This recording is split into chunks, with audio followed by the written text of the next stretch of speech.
ഒരുപാട് പ്രകൃതിരമണീയമായ സ്ഥലങ്ങൾ ദൈവത്തിൻ്റെ സ്വന്തം നാട് എന്നറിയപ്പെടുന്ന നമ്മുടെ ഈ കൊച്ചു കേരളത്തിലുണ്ടെങ്കിലും പലതും കാണാൻ പോവാൻ ഇതുവരെ സാധിച്ചിട്ടില്ല. അങ്ങനെയിരിക്കെയാണ് ഷാജി പാപ്പൻ കുട്ടികളെയും കൂട്ടി ഇടുക്കി ജില്ലയിലെ ആനച്ചാടിക്കുത്തിലേക്കും തൊമ്മൻകുത്തിലേക്കും പോകുന്നുണ്ട് എന്ന് കേട്ടത്. 10 കുട്ടികളിൽ 3 എൻ്റെ വീട്ടിൽ നിന്നു തന്നെ ആയതുകൊണ്ട് ഞാനും കൂടി അവരുടെയൊപ്പം ചെന്നു കണ്ടപ്പോൾ വിചാരിച്ചതിനേക്കാളും മനോഹരമായ സ്ഥലം. വേനൽക്കാലമായതുകൊണ്ട് വെള്ളച്ചാട്ടത്തിന്റെ അവിടെ ആകെ കുട്ടികളുടെ അരയ്ക്കൊപ്പം മാത്രം കഷ്ടി വെള്ളമേ ഉള്ളൂ. പേടിക്കാണ്ട് കുട്ടികളെ വെള്ളത്തിലിറക്കാം. ഒഴുക്കും നന്നേ കുറവ്. ഒരു അപകട സാധ്യത തീരെയില്ല. അങ്ങനെ പിള്ളേര് വെള്ളത്തിലിറങ്ങി കളി തുടങ്ങി. കൂടെ ഞങ്ങളും വെള്ളത്തിലിറങ്ങി. അങ്ങനെ അവരോടൊപ്പം വെള്ളത്തിലിരുന്ന് കളിച്ചും കുളിച്ചും നേരം പോയതറിഞ്ഞില്ല. കുറേ നേരം കഴിഞ്ഞപ്പോൾ എനിക്ക് മതിയായി തുടങ്ങി. തണുത്തിട്ട് വയ്യ. പിള്ളേർക്കാണെങ്കിൽ മതിയായിട്ടുമില്ല. കേറിയാലോ എന്ന് ഞാൻ ചോദിച്ചപ്പോൾ ആരും സമ്മതിച്ചില്ല. പക്ഷേ ഞാൻ തണുത്തു വിറച്ചു തുടങ്ങിയിരിക്കുന്നു. ഒടുവിൽ ഞാൻ കുളി മതിയാക്കി അവിടെ നിന്നു കയറി തൊട്ടടുത്ത മലയുടെ കീഴിലേക്ക് വെയിൽ കൊള്ളാൻ നടന്നു. കൂടെ എൻ്റെ കൂട്ടുകാരിയും. മലയുടെ കീഴെ പരന്നിട്ടാണ്.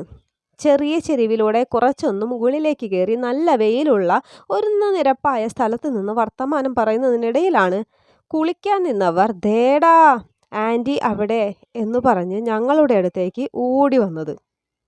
അവർ 3 പേരുണ്ടായിരുന്നു. വെള്ളത്തിൽ നിന്ന് അവർ ഇങ്ങോട്ട് കയറി വരുമെന്ന് നമ്മൾ ഒട്ടും പ്രതീക്ഷിച്ചിരുന്നില്ല. ഇങ്ങോട്ട് വരണ്ടടാ ഞങ്ങൾ അങ്ങോട്ട് വരാണ് എന്നൊക്കെ പറഞ്ഞിട്ടൊന്നും അവർ കേട്ടില്ല. ഞങ്ങൾ ഇറങ്ങി തുടങ്ങുമ്പോഴേക്കും അവർ ഓടി ഞങ്ങളുടെ അടുത്തെത്തി. എന്നാൽ അവർ ഞങ്ങളുടെ അടുത്തെത്തിയിട്ടും അവരുടെ ഓട്ടം നിർത്തിയില്ല. ആ വലിയ മലയുടെ ഏറ്റവും മുകളിൽ നിൽക്കുന്ന മരത്തെ ലക്ഷ്യമാക്കിക്കൊണ്ട് അവർ ഓടി. അവരുടെ പിന്നാലെ ഓടാനാണ് ആദ്യം ശ്രമിച്ചത്. ആ 3 പേരുടെയും അമ്മമാര് നമ്മുടെ കൂടെയില്ല. അവർ നമ്മളെ വിശ്വസിച്ചാണ് നമ്മുടെ ഒപ്പം അവരെ വിട്ടേക്കുന്നത്. അവരുടെ ഒപ്പം ഓടാൻ തുടങ്ങിയപ്പോഴേക്കും അവർ മലയുടെ മുകളിലെത്തിയിരുന്നു. പക്ഷേ അവരുടെ ഒപ്പം ഓടി പിന്നാലെ എത്തുക അത്ര എളുപ്പമായിരുന്നില്ല. അവർ പിള്ളേരാണ്. നിക്കടാ നിക്കടാ എന്നൊക്കെ പറഞ്ഞിട്ട് ആര് ശ്രദ്ധിക്കുന്നു. പിന്നാലെ പോകാൻ ഞങ്ങൾക്ക് പേടിയായിട്ടും പാടില്ല. മലയുടെ മുകളിലെത്തിയിട്ടും അവർ അതിൻ്റെ മുകളിൽ കിടന്ന് ഓടാൻ തുടങ്ങി. എനിക്ക് ദേഷ്യം വന്നു. ഞാൻ ഉറക്കെ ഇറങ്ങടാ എന്ന് പറഞ്ഞ് ചീത്ത വിളിക്കാൻ തുടങ്ങി. ഞാൻ വല്ലാണ്ട് ഒച്ചയെടുത്തപ്പോൾ അവർ താഴേക്ക് ഇറങ്ങാൻ തുടങ്ങി. കുത്തനെയുള്ള ഇറക്കമാണ്. അവർക്ക് ഇറങ്ങാൻ പേടിയായി തുടങ്ങി. എന്നാലും പേടിച്ച് പേടിച്ച് ശ്രദ്ധിച്ച് ഒറ്റടി വെച്ച് അവർ പതുക്കെ പതുക്കെ ഇറങ്ങി. എനിക്ക് സമാധാനമായി തുടങ്ങി. അതിനിടയിലാണ് അടുത്ത 3 കൂടി ദേടാ അവർ മുകളിൽ നിൽക്കുന്നു എന്നും പറഞ്ഞു റോക്കറ്റ് വിട്ട പോലെ ഒറ്റയോട്ടത്തുനിന്ന് താഴേന്ന് ഓടി വരുന്നു. അതിൽ 2 പേര് എൻ്റെ മക്കളും. നിൽക്കാൻ പറഞ്ഞപ്പോൾ നന്ദു ഒഴിച്ച് മറ്റവർ നിന്നു. ഇവനുണ്ടോ ഞാൻ പറഞ്ഞത് കേൾക്കുന്നു. 7 വയസ്സേ ഉള്ളുവെങ്കിലും കൂട്ടത്തിൽ ഏറ്റവും കുറുമ്പൻ അവനാണ്. അവൻ മുകളിൽ നിൽക്കുന്നവരെ ലക്ഷ്യമാക്കിക്കൊണ്ട് ഒരൊറ്റ കുതിപ്പ്. എന്നാൽ മുകളിലുള്ളവർ വരണ്ടട നന്ദു വരണ്ടടാ ഞങ്ങൾക്ക് ഇറങ്ങാൻ പറ്റുന്നില്ല എന്നൊക്കെ അവർ പറയുന്നുണ്ട്. എന്നാൽ നന്ദു അതൊന്നും ശ്രദ്ധിക്കുന്നില്ല. അവൻ ഒറ്റ ഓട്ടത്തിന് മലയുടെ മുകളിലെത്തി. ഇവൻ്റെ പോക്ക് കണ്ടിട്ട് എനിക്ക് പേടിയായിട്ടും പാടില്ല. ഇറങ്ങാൻ പറഞ്ഞ് ഞാൻ അവനോട് കേണപേക്ഷിച്ചു. ആദ്യം അത് ശ്രദ്ധിച്ചില്ലെങ്കിലും പിന്നീട് അവൻ ഇറങ്ങാൻ തീരുമാനിച്ചു. അവൻ ഇറങ്ങാൻ തുടങ്ങി. പതുക്കനെ ഇറങ്ങടാ സൂക്ഷിച്ച് പതുക്കെ പതുക്കെ എന്നൊക്കെ ഞാൻ പറയുന്നുണ്ടായിരുന്നു.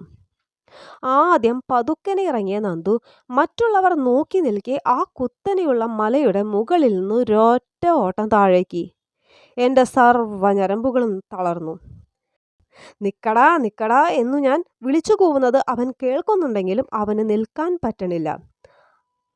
അവൻ്റെ പോക്ക് ഞങ്ങൾ നിൽക്കുന്ന സ്ഥലത്തു നിന്ന് ദിശ മാറി സൈഡിലേക്കാണ്. ആ വലിയ മലയുടെ മുകളിൽ നിന്ന് അവൻ്റെ സർവ്വ നിയന്ത്രണവും വിട്ട് അവൻ താഴേക്ക് ഓടിക്കൊണ്ടിരിക്കുകയായിരുന്നു. പിന്നീട് അവിടെ കുറച്ചു കഴിഞ്ഞാൽ പിന്നെ ചെരിഞ്ഞിട്ടല്ല, പിന്നെ നേരെ താഴേക്കാണ്. മുകളിൽ നിന്ന് നോക്കിക്കഴിഞ്ഞാൽ കുറച്ചു കഴിഞ്ഞാൽ താഴേക്ക് കാണില്ല. ഓടി വരുന്ന അവന് ചവിട്ടാൻ പാകത്തിന് പിന്നെ അവിടെ പാറയില്ല.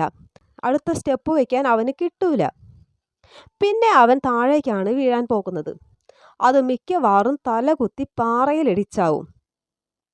അവിടെ നിന്ന് അവൻ ഉരുണ്ട് എവിടെ വരുത്തും എന്ന് പറയാൻ പറ്റില്ല.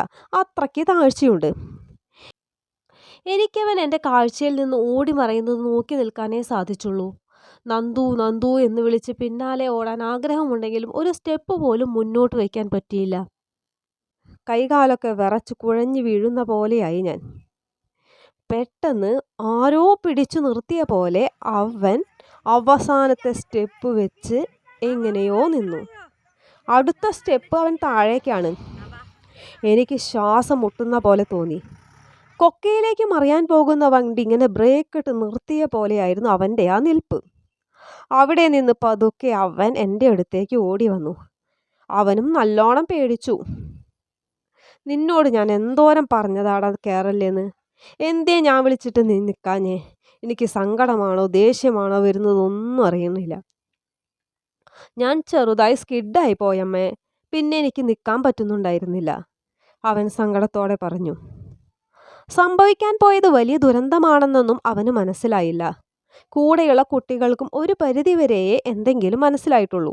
ഞങ്ങളും ഞങ്ങളുടെ പാറയുടെ ഓപ്പോസിറ്റിലുള്ള പാറയിൽ നിൽക്കുന്നവർക്കും മാത്രമേ അതിൻ്റെ ഭീകരത മനസ്സിലായുള്ളൂ. അവരും തലയിൽ കൈ വെച്ച് നിൽക്കുമായിരുന്നു.